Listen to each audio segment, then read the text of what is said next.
What's going on, guys? Welcome back to the Two-Wheeled Rider YouTube channel. My name is Mario Orsini. In today's video, we are going to review the Garmin XT2. We're probably also going to talk about the XT a little bit since I have both of them here and show you the differences, which one's better, all that sort of thing.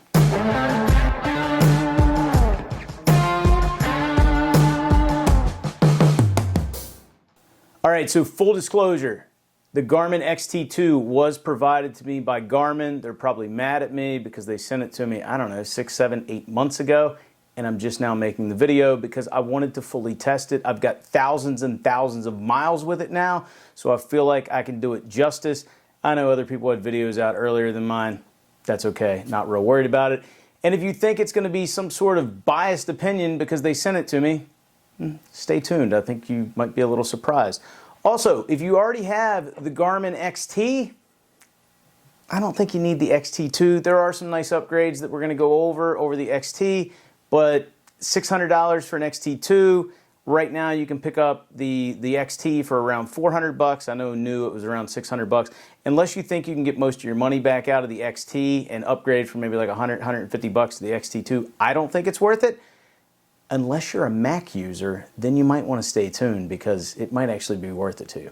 Okay, so let's hit up some specs. The XT2 has a 6-inch diagonal display versus the older XT only has a 5.5-inch diagonal display. It also is a little bit larger. It's 6.15 inches by 3.5 inches, where the XT is 5.8 by 3.5.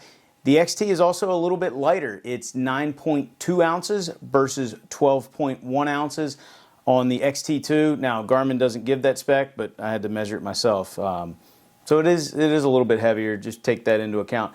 Battery life is improved on the XT2. It's about 7 hours versus the 6 hours on the original XT. And like I said, there is a price difference. It's about 600 bucks for the new one versus about $400 for the old one. Let's take a look at a couple of other things. If we flip them over,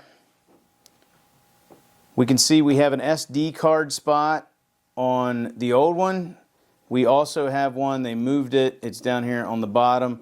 We have an SD card spot on the new one as well. That one pops in and out. One thing I really like is if you look at the old one, we have this old, I don't even know what they call this. Is it mini USB?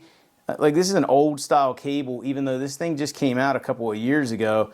That kind of sucks versus the new one. Oh, we brought it up to date, the 21st century. We have a USB-C port, means faster charging, means faster data transfer, and it means you don't have to carry an extra cable. All nice things to have. The other thing both of these have, if you want to mount them horizontally, you can, and these batteries are going to go on and off throughout the video. If you want to mount them vertically, you can. It's all up to you, you know, how your bike's set up. I personally like mine horizontal on my bikes, but if you like them vertical, it's actually kind of easy to read that way too. So let's go back and talk a little bit about the old Garmin devices. The old ones, the screens sucked. You couldn't see anything if you got into any sort of sunlight. The new ones, much brighter, much better, much easier to see under pretty much all lighting conditions. The only thing I would say is when you're using these things, try not to use your actual fingertips. Try to have your gloves on because if you get fingerprints on them, it makes it a little bit harder to read. And also, you don't need touchscreen enabled gloves. These things will work through any sorts of gloves, which is nice. Those of you that are going to go, oh, what do you need a GPS for? I can just use my phone. This video is not for you. So just scroll on to the next video. We all know these bad boys hold up to weather conditions much, much better. If you've ridden in super hot temps, you know phones can overheat. They can't be out in the weather. Hard downpours, your gloves aren't going to work. There's all sorts of reasons to have one of these, but again, they're not for everyone. Maybe you don't need either and you just want to use an old Atlas. That's cool too. But this is for people that might be interested in this product. Now, I did mention if you're a Mac user, you might want to go with the new one, and there's a reason for that. I'm going to show you guys here in a second what I use. I use something called my Route app to come up with all of my tracks and routes and everything I come up with. And it depends on what you want to use. I mean, you can use Basecamp, you can use whatever GPS software you want. The problem is when we switched over from the 590 and 595 LM to the new XT, this is no longer recognized by a Mac computer as a hard drive. It's now recognized as an Android device. which kind of sucks because that means you got to download a third-party software, which I use, and I'm going to show you guys. It's something called Android something or other that you can download, and that'll allow you to drag your GPX files over onto there. It works, but you also can't have Garmin Express open at the same time. It kind of sucks. The other thing is, if you decide to do this on the fly, like you're in the middle of a motorcycle trip, you pretty much need your laptop with you in order to do this because you need something to plug it into.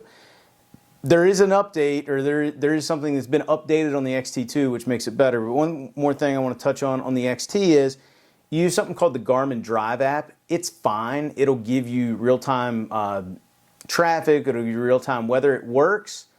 But one of the major updates they've made on the XT2 is you use the Garmin Tread app. And I'm going to show you how that works because it's really, really cool. I can go in and design my GPX file in my route app or whatever I want to do. And because I have my route app on my phone as well, I can download it to my phone, export it to the Tread app, and then upload it directly to the XT2. I don't need a laptop anymore. I can do everything between my phone and the GPS, which is awesome because this thing too is recognized as an Android device, which sucks if you're a Mac user. If you're a Windows user, no problems. Everything will work just fine. But it is one of the things I really, really like about it. So if I'm in the middle of a trip, I can just do something on the fly, dump it onto the, I don't even need Wi-Fi or anything, just Bluetooth, it'll dump it right over. The other thing I've noticed on this is if you like to stream your music and phone calls and everything else through, if this loses signal for any reason or you stop for gas and it turns off because you've got it wired to the accessory or whatever, your headset, your phone, everything picks right back up. The XT, it's kind of hit or miss. So, bigger screen, it's the same pixels and everything, but a much better app with this one. The real-time weather and the real-time drive, like everything's cool. It works really, really well when it works. And that's my biggest problem with the Garmin XT2. The damn thing doesn't work about 40% of the time. I just got back on a 6-day motorcycle trip. Day 1, worked flawless.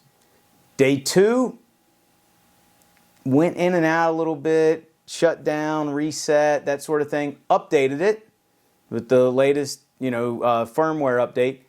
Day 3, worked fine. Day 4, shut on and off a bunch of times. Day 5, pretty much useless. Day 6, worked perfectly. I don't want to spend $600, and granted, you guys know I got this thing for free. I don't want to spend $600 on something that is that inconsistent, especially something that is supposed to help you find where you're going, keep you safe. It's also, and both of them work with the Garmin InReach and other Garmin devices, which is really cool. This thing, while, the Cardo may not hook up with it as flawlessly, it works. It's never let me down.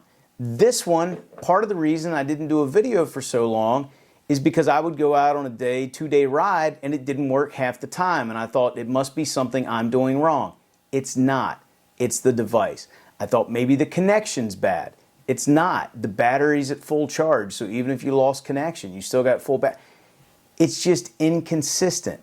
I cannot recommend this product. The weird thing is, though, I really like it. But part of the reason I like it is because I have room on my bike to carry this one. So when this thing dies on me, I can use this, which I did on the last trip. And that's just, Garmin's got to do better. So anyway, I wanted to share my experience with both of the GPSs. If you have an XT, just keep using the XT. If you're a Mac user and you don't have either one, maybe you'll have better luck with the XT2. I don't know. I haven't reached out to Garmin directly. I didn't think that was fair for me to say, hey, you guys sent me a free one. Did I get a lemon? I've been on the Facebook forum. It seems like a lot of people are having the same issues I'm having with this thing, where it's just consistently inconsistent. But when it works, it does work really well. So anyway, guys, those are my thoughts on the Garmin XT2 and the Garmin XT motorcycle GPS devices. Hope you guys enjoyed today's video. If you did, please give it a big thumbs up. If you're not a subscriber, considering that subscribe button, because if you like motorcycles, well, this is the place to be. If you have any questions about these two things that I didn't answer in today's video, let me know down in the comment section below. I'll do my best to answer them. And as always, I'll talk to you again soon. And yeah, I'm going to link both of them in the description below, and they're affiliate links. Like, you guys know how this works.